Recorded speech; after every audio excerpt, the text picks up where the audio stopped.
नमस्कार, हम हिराना और देख रहल बानी मैच बॉक्स। और मैच बॉक्स के टीम जैसे जैसे चुनाव नजदीक आवता, जैसे जैसे चुनाव के डेट करीब आवल जाता, वैसे वैसे हर एक विधानसभा में घूम के कैंडिडेट लोग से मिलल शुरू कर दिले बिया और कैंडिडेट लोग से बातचीत कर रहा बिया। आज भी हमने की टीम जन बिया रघुनाथपुर विधानसभा में भ्रमण कर रहा बिया और कैंडिडेट लोग से मुलाकात हो रहा।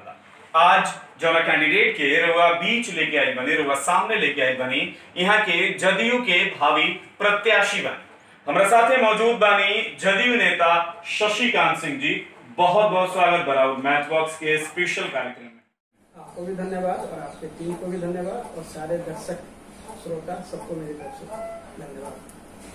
बिल्कुल, आप जदयू से रघुनाथपुर से दावेदारी ठोक रहे हैं, आप चुनाव लड़ना चाहते हैं और पार्टी में इसकी चर्चा भी हो रही है। संभावना है कि आपको टिकट मिल सकता है।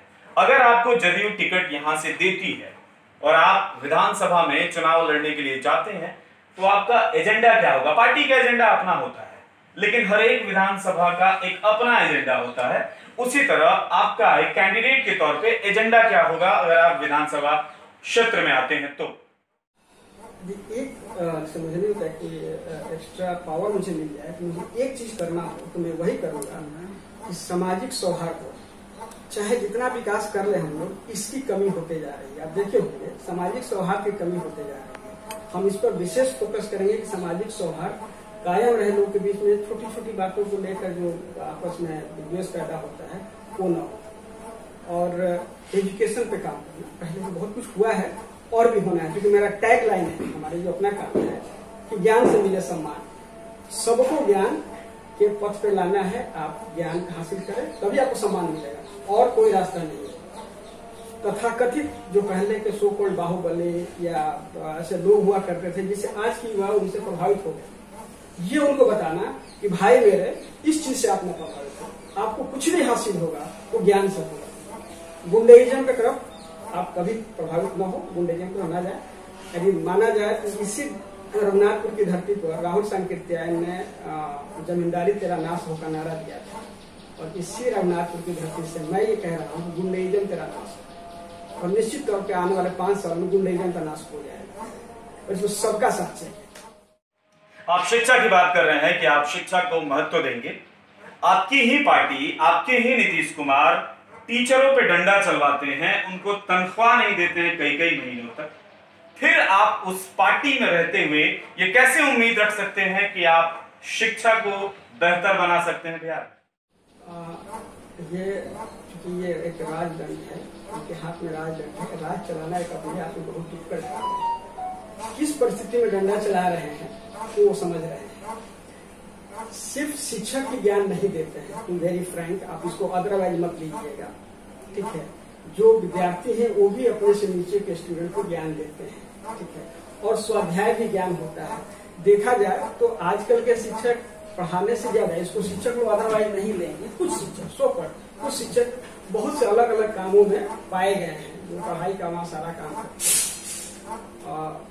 अब इसको हम कैसे कहें कि हमारी सरकार उन पर डंडा चलाती है, और मैं शिक्षा के लिए युवाओं को आगे आना होगा। जैसे मैं 10th पास हूँ तो मैं 8th क्लास के 7th क्लास के 6th क्लास के बच्चों को पढ़ा सकता हूँ और पढ़ाने के लिए प्रेरित कर सकता हूँ। मेन चीज है प्रेरित करना।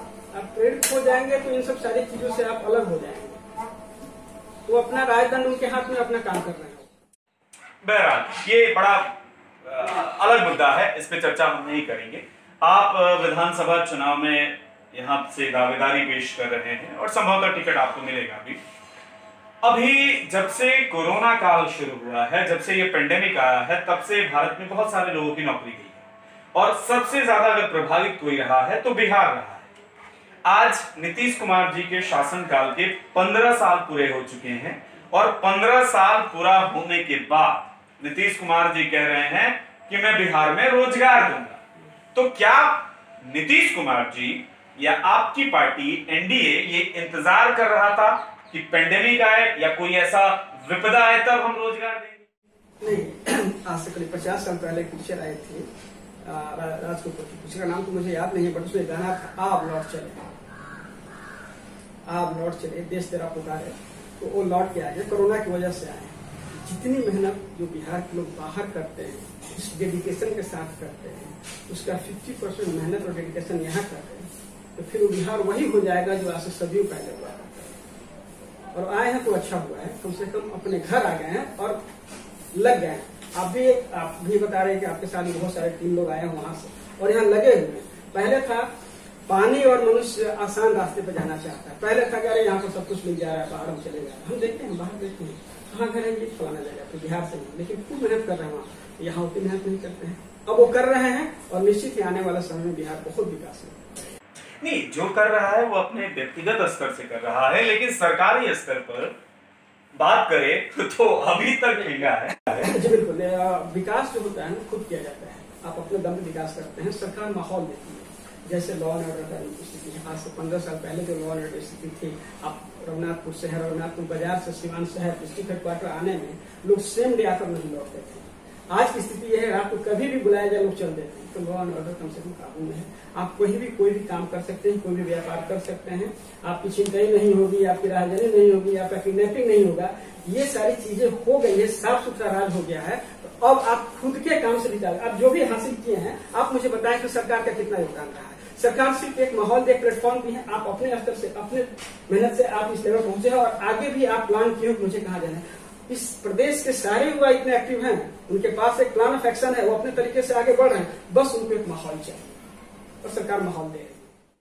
चलिए, बिल्कुल उम्मीद करते हैं कि सरकार कुछ बेहतर करेगी। 15 साल बाद ही सही, सरकार जगी तो है। कोरोना काल है, लगातार केसेस बढ़ रहे हैं, आप खुद घर में पैक हैं क्योंकि लॉकडाउन लगा हुआ है, बाहर जाना अलाउ नहीं है। ऐसी परिस्थिति में जब रोज केसेस बढ़ रहे हैं, मरीजों की संख्या बढ़ रही है, तो क्या चुनाव कराना उचित होगा? इसमें हमारे किसी भी कहने से बहुत फर्क नहीं पड़ता है।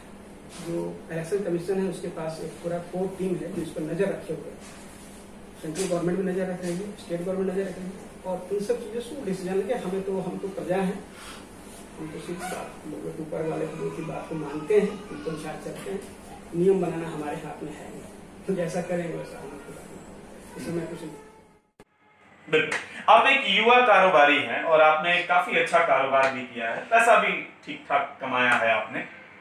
अगर रोजगार की बात करें, रघुनाथपुर विधानसभा में क्या रोजगार स्थापित किया जा सकता है, कैसे आप करेंगे ताकि रघुनाथपुर विधानसभा के युवा को रोजगार मिल सके?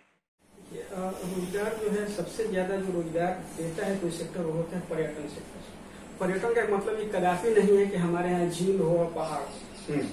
मैं आपसे 2-3 वीडियो में देखा था, लेकिन छोटी छोटी जो कुछ ऐसी जगह है जिसके बारे में आपने वीडियो बनाया, बहुत सराहनीय काम आपने किया था। जैसे कि हमारा डोन है या फिर अहिल्या जी का वो जगह है आपका माझी। इन सब जगहों को हम जब दोहन करेंगे, लोग के सामने लाएंगे, इतिहास के पन्नों में बहुत सारा है, लेकिन आप जैसे कुछ ऐसे मीडिया के लोग इस चीज को भी लाएंगे तो कुछ लोग हमारी तरफ आएंगे, पर्यटन में आएंगे। हमारे यहाँ सबसे मुख्य कारोबार है खेती, और कहते हैं ना कि चाहे लाख पैसा आपके पास हो जाए, खाएंगे तो अनाज। हाँ, ठीक है कि नहीं? इस मामले में हमारा प्रदेश बहुत धनी है, खेती आराम से होती है, पानी की व्यवस्था बहुत बढ़िया है, पानी की हमारे यहाँ नहीं है, ठीक है कि नहीं? तो इन सब चीजों को में ही बढ़ावा देना होगा। ये नहीं कि मैं कहूँ कि भाई हम मोबाइल की फैक्ट्री लगाएंगे, बेमानी बात है। जो हम कर सकते हैं उसको और बढ़िया करें। हम खेती करते हैं और बढ़िया खेती करें। मैं आपके यहाँ गया था रघुनाथपुर बाजार में जून के महीने में, तो मैं देखा 1 बीघे खेत में टमाटर था और सब पक चुका था।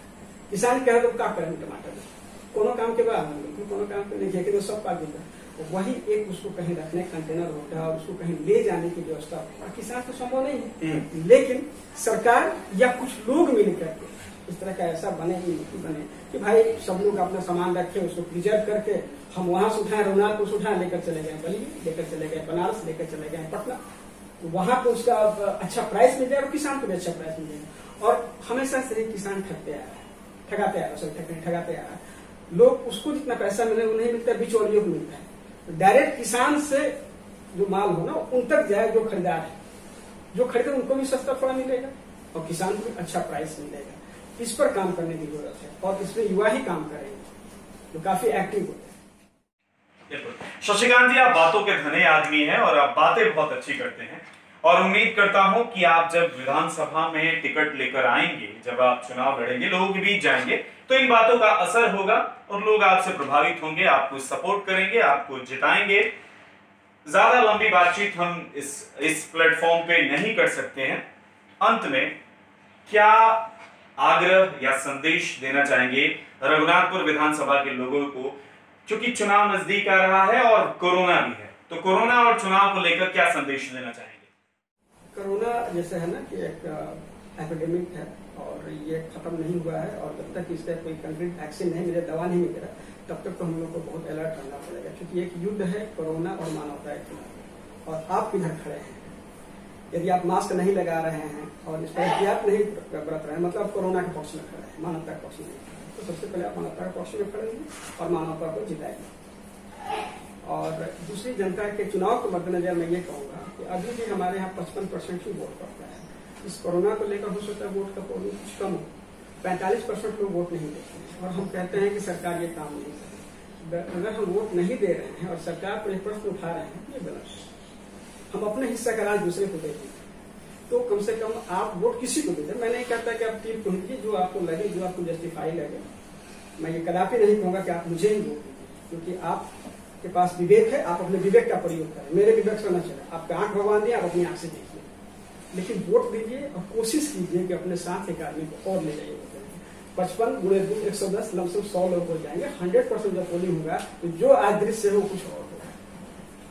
हमारे यहाँ 60,000 पर विधायक बनते हैं, 50,000 विधायक बनते हैं। आप बताइए 3 लाख वोटर है और 60,000 50 15% से आप नेतृत्व करते हैं, तो जाहिर सी बात है नेतृत्व प्रॉपर नहीं ना हुआ। और उस व्यक्ति से आप उम्मीद करेंगे कि पूरा काम करे, कहां से करेगा? नहीं कर पाएगा, क्योंकि सही मायने नेतृत्व कर ही नहीं रहा है। नेतृत्व तो 50% लोग, 10% लोग का कर रहा है, 15% लोग का कर रहा है। मजा तो तब आएगा कि 3 लाख लोगों में से 1,55,000 लोग वोट किसी को दें और वो विधायक बने, तो जाकर सही मायने नेतृत्व होगा और सही मायने विकास होगा। चलिए, बातचीत आपसे करके मुझे बड़ा मजा आता है। मैं पहले भी आपसे बातचीत कई बार कर चुका हूं, पर इंटरव्यू के दौरान में आज पहली बातचीत थी। उम्मीद करता हूं कि आपको भी मैच बॉक्स की टीम से मिलके और बातचीत करके अच्छा लगा होगा। जी, पहले भी आपसे मैं बात किया हूँ, दोस्ताना बात किया हूँ, मुझे बहुत अच्छा लगा। आपसे मुझे बहुत उम्मीद थी, मैंने गाहे बेगाहे आपसे कहा भी है। उम्र में निश्चित तौर पे छोटे होंगे, लेकिन ज्ञान में काफी आगे हैं आप, और मैं उम्मीद भी करूंगा कि आप करते रहे, ऐसे ही करते रहिए। कुछ पर्यटन पे भी काम कीजिए, रोजगार मिले और अपने साथ टीम और बड़ा कीजिए। कम से कम इसी बहाने, राणा जी के बहाने भी 100-200 लोगों को रोजगार मिल जाए।